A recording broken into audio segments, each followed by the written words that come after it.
साहब तार साहब, सबसे पहले तो आपके वक्त का बहुत शुक्रिया। My pleasure, Chima Sab. Thank you so much.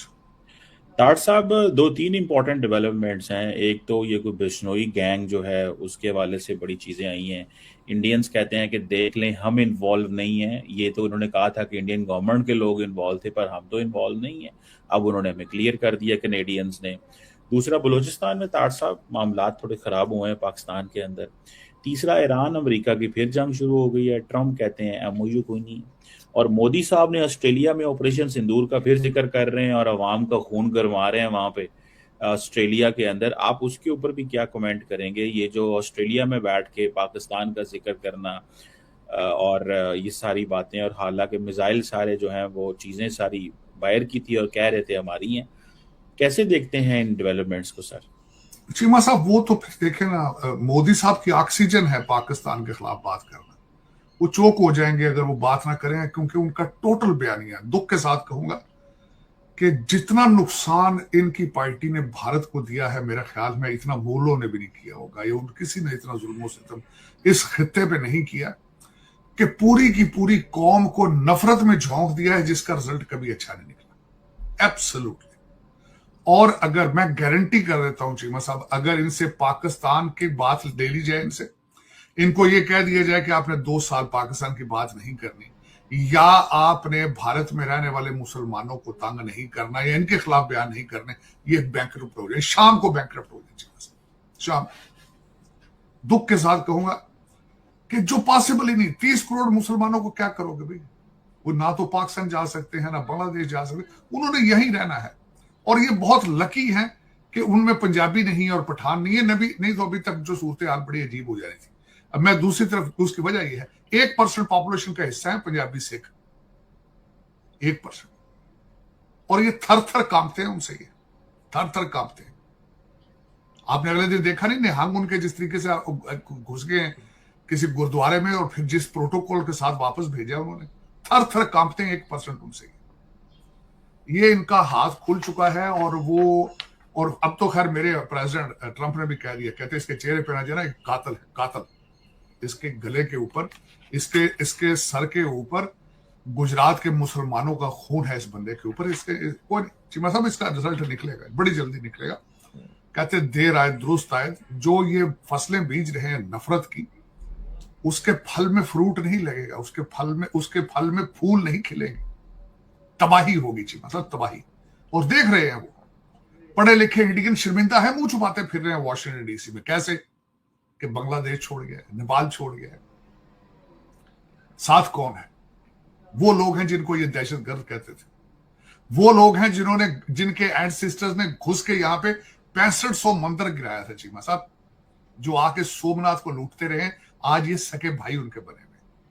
देखे जरा इनके इनके भयानक और इनके खौफनाक चेहरे देखें। इन पे तो मैं समझता हूँ बात करना भी ज्यादती है। अमेरिका ने सफे फाड़ दिए हैं, यूरोप में कोई मुंह नहीं लगाता। अवार्ड देखे इन्होंने, जो अगले दिन अवार्डों की बात हो रही, एक जाते हैं वहां पे, पहले डिप्लोमेट इनके सफीर जाके मिन्नतें करते हैं उस कंट्री की कि खुदा का नाम है, कोई यार पेपर ऐसा लिख के दे दो, तस्वीर बना लें, पीछे हमने जाके इसको बहुत पोर्ट्रे करना है। और फिर उसके बाद गोदी मीडिया के बच्चे जो हैं, मैं कुछ जर्नलिस्ट नहीं कहूंगा मतलब, ये गोदी मीडिया के एजेंट हैं, ये तनख्वाहों पे लगे हुए हैं बीजेपी के। वो फिर गले फाड़ फाड़ के देखें, ये अवार्ड मिल गया, ये अवार्ड मेरे को यार जान। और अवार्ड के स्पेलिंग तक तुम्हारे ठीक नहीं होते। इसराइल से भी जो अवार्ड लिया है वो क्या ड्रामा किया। चले कोई नहीं चीमा साहब, सेल्फ डिस्ट्रक्शन, सुइसाइडल मोड में है कौन, इनको ऐसे होना चाहिए। लेकिन कल एक बड़ा खौफनाक वाकया ये हुआ, वाकया एक नहीं है, कई हो रहे। चीमा साहब, कल जो यूएस अटॉर्नी ऑफिस कैलिफोर्निया ने जो कहा है कि 24 गिरफ्तारियां, ऑपरेशन हार्डबॉल, 37 गिरफ्तारियां, उसमें 11 कैलिफोर्निया में, एक इंडिया में, एक जॉर्जिया या स्टेट हाउस में, 3 कनाडा में, एक स्पेन में, जहां 7 पहले ही उन्होंने पकड़े हुए हैं और 10 को ढूंढ रहे हैं।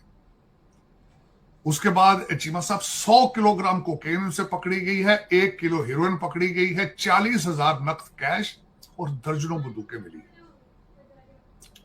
इस वक्त 23 सर्च वारंट्स के ऊपर उनको ढूंढा जा रहा है सैक्रामेंटो एरिया के अंदर, और 11 को एलए के इलाके में ढूंढा जा रहा है। और केस है यूएस वर्सेस बिश्नोई। 33 साल उसके बारे में, ये सारा कोर्ट के अपने उन्होंने उनके सारे अंदर वहां से मैंने ये सारी जो तैयारी की थी। 33 साल बिश्नोई भाईजान है जिनको सपोर्ट है भारत की गवर्नमेंट की। सोशल मीडिया पे इनको यूनिवर्सिटी स्टूडेंट दिखाया जाता है, उनको कहा जाता है कि इज वेरी पैट्रियाटिक, ये बहुत भगत है ये, और फिर उसको बताया जाता है कि बहुत नेक आदमी है, नेशनलिस्ट है, और रॉबिन हुड है ये रॉबिन हुड, ये नया रॉबिन हुड इन्होंने बनाया चीमा साहब। बीबीसी ने कल खबर दी थी कि जो इस सारे, और उन्होंने साथ गोल्डी बरार को भी, गोल्डी बरार गैंग जो है उसको भी साथ उन्होंने, बीबीसी ने कहा कि उसके ऊपर भी चीजें जारी। अब बात उसमें ये सिर्फ अब कुछ मैं अब भगत जो है इस वक्त जो उनसे पूछा आरएसएस के जो, उन्होंने कहा कि हमारा तो उसका लेना देने को नहीं, ये तो कांग्रेस जाने तो सिख जाने, कांग्रेस ने मारे सिखों को, हमने तो छेड़े ही नहीं। दूसरा किसी ने कहा जी सिख सिखों को मार रहे, हमारा इसके साथ लेना देना क्या? नहीं, इस तरह नहीं, this is not how it works. Sutlej movie आपने जो बैन की है उसके अंदर ये नहीं है कि कांग्रेस है, बताया गया है कि माइनॉरिटीज के हालात क्या है वहां पे। माइनॉरिटीज, सिखों ने जिन्होंने मारा था, सिख इंडियन आर्मी के मुलाजमीन थे, इंडियन आर्मी, और उन्होंने जिस तरीके से सिखों के अपने कत्लेआम किया बच्चों, ये सिचुएशन बताई गई है कि भारत के अंदर माइनॉरिटीज के हालात क्या है, इसका असली चेहरा क्या है। और आज का असली चेहरा तो नजर नहीं आ रहा चीमा साहब। मुसलमानों की सबसे ज्यादा आबादी कहां पे है? यूपी में है, 3 करोड़। जो हालत है वहां देखे, आई लव मोहम्मद, कभी लव जिहाद है, और फिर उसके बाद आप देख लें जो उनके हालात वहां पे करते हैं। 5 मस्जिदें गिराई जा रही है, शहीद की जा रही है 5। ये बहुत खुशकिस्मत है भारत, इन्हें पता है, मेरे ख्याल इनको भी सारा अंदाजा है कि जो मुसलमान हैं ये डीएनए वाइज नॉट पंजाबी नहीं है, सिंध या ना पंजाबी है ना ये पठान है, इनको जितना दबाया जाए वो दबाया। देखिए ना, वो अवैसी जैसे लीडरान हैं जिनके महल्लात यूरोप के अंदर हैं, जिनके लिस्टें मौजूद हैं करप्शन में इनके साथ इन्वॉल्व होने की। वैसे ही भाईजान का जो अगले दिन मैं देखा, कहते पाकिस्तान पे फैटफ का लगाए, ये फूफड़ है तुम्हारे, ये साफ है। बीएलए के साथ इनकी इन्वॉल्वमेंट है, टीटीपी के साथ इनकी इन्वॉल्वमेंट है, और कसूर इनका नहीं है चीमा साहब, कसूर पाकिस्तानी सफारतकारों का है, जेडे लस्सी पी के सुते हुए। क्यों नहीं निकल के जाते वाशिंगटन डीसी के सफारतकार, जाके फैटफ से नहीं मिलते, बाहर बैठ के भूख हड़ताल करें, यूनाइटेड नेशन के सामने जाके भूख हड़ताल करें, पाकिस्तानी सफारतकार क्यों नहीं कर रहे? और दूसरा, यहां हमारे जो करप्ट अफसरान के करप्ट जो बिगड़े बच्चे हैं, सारे जड़े पीटीए जाके झंडे चौक के बहन फैटफ के सामने, कभी कैपिटल हिल पे, इनको शर्म नहीं आती? ये क्यों नहीं पाकिस्तान की बात करते इनके सामने जाके? ये कैपिटल हिल पे जाके भारत की दहशतगर्दी को क्यों नहीं लोगों के सामने रखते? क्यों नहीं करते ये? चले, लेकिन होगा चीमा साहब, मैं खुद सोच रहा हूं, अगर इन्होंने ज्यादा चौक के, आई विल स्टेप इन, मैं भूख हड़ताल खुद करूंगा व्हाइट हाउस के सामने बैठ के। ये इनका बीएलए के अंदर इन्वॉल्वमेंट इनकी, और फिर इनकी पाकिस्तान के साथ टीटीपी के जरिए इनकी चीजें। नमस्कार दोस्तों, अपनी राय कमेंट में जरूर बताएं, वीडियो को लाइक करें, शेयर करें और चैनल को सब्सक्राइब करें। जय हिंद दोस्तों।